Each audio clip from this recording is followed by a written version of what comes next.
Time for UpFront Fridays, a look at the week in Wisconsin politics and issues, and no surprise where we start, right? Tuesday's primary, which coincided with former President Trump's Green Bay rally.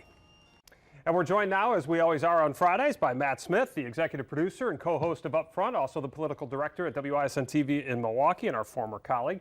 So we know, Matt, you were up here on Tuesday night. Let's just start with the rally. What were your impressions? What stuck out to you the most from Tuesday?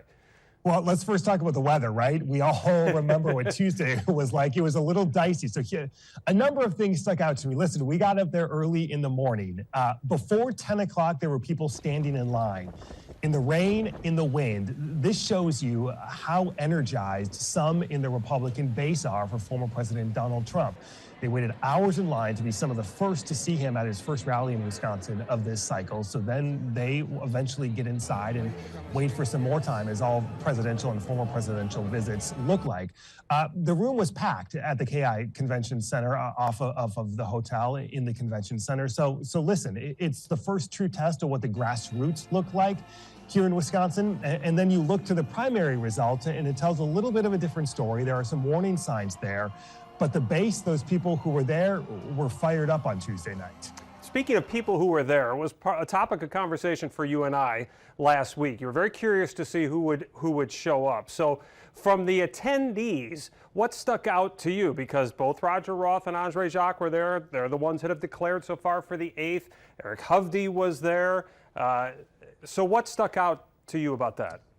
So all of the people we expected to be there were there. All of the people we expected likely not to be there were not there. The Mike Gallaghers, right. That segment of the Republican population.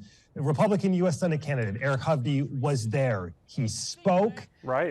Trump endorsed him, officially giving him his endorsement. There's really no one else running in the race, so right. It wasn't competitive. But the fact that you now have a Trump endorsement comes with you, the good, the bad, the ugly, all of the above. The baggage is going to go with you through November.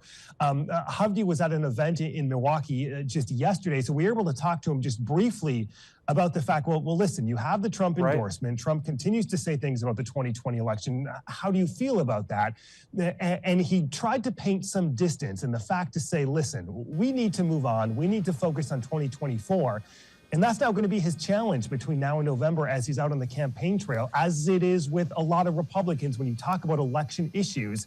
And the fact that a lot say, listen, we got to move on and try to win this next election. Interesting dance he's going to have to do. We talked to J.R. Ross about that as well, but now he has signed up to be that dance partner by showing up there when, like you said, he doesn't have a competitor in the field. He didn't necessarily have to do that, but he did. So let's go to that messaging, Matt, that you talked about. No surprise, the former president brought up, as you mentioned, all those false election claims again. But was there also mixed messaging taking place on Tuesday when it comes to early voting? Listen, this is fascinating. We're going to dive into this Sunday morning on UpFront, this crossroads that the party is at right now. There was a huge push by those party leaders, Brian Schimming, chair of the Republican Party of Wisconsin, Senator Ron Johnson, yes, on stage essentially pleading with the Trump base. I mean, these are the diehard of the diehard people who show up, right, to one of these first rallies when it's raining and snowing in the middle of April, saying, please, we need to embrace early voting. We need to do it like Democrats are, because they understand just by a pure numbers game, they need to up their game in terms of early voting, absentee voting to compete with Democrats.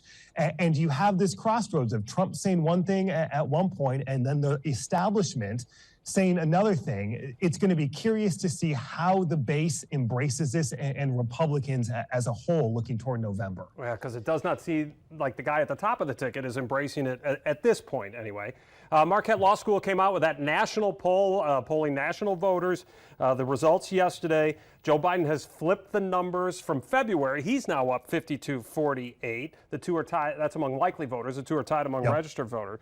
But, Matt, when you factor in those third-party candidates, this is the number that stood out to me. 59% of independents go for someone other than the top major party candidates. 37% of those go for RFK Jr. I know you guys are going to discuss the state of the race with the national correspondent on Sunday. What do you think he's going to make of that particular segment of numbers? Listen, it shows and it goes to the fact that people do not like this Trump-Biden rematch, right? So the question is going to become, what do they actually do come November when the ballot is staring them in the face? We don't know yet who all is going to be on the ballot. We know the Green Party will be on the ballot. Will RFK make the ballot in Wisconsin? Those are questions that still have to be answered.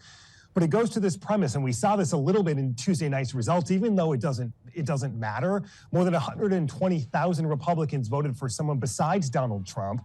48,000 Democrats voted uninstructed, a protest of sorts, to Biden. So the data is showing what we are hearing on the ground is that people are really not too enthused about their choices come November. All right, well, the choice is easy. Come Sunday, tune in, watch Matt Smith and UpFront right here on WBAY. Matt, have a great weekend.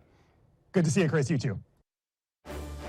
Well, as we mentioned, Sunday mornings, you can see UpFront this Sunday and every Sunday morning, 10 a.m.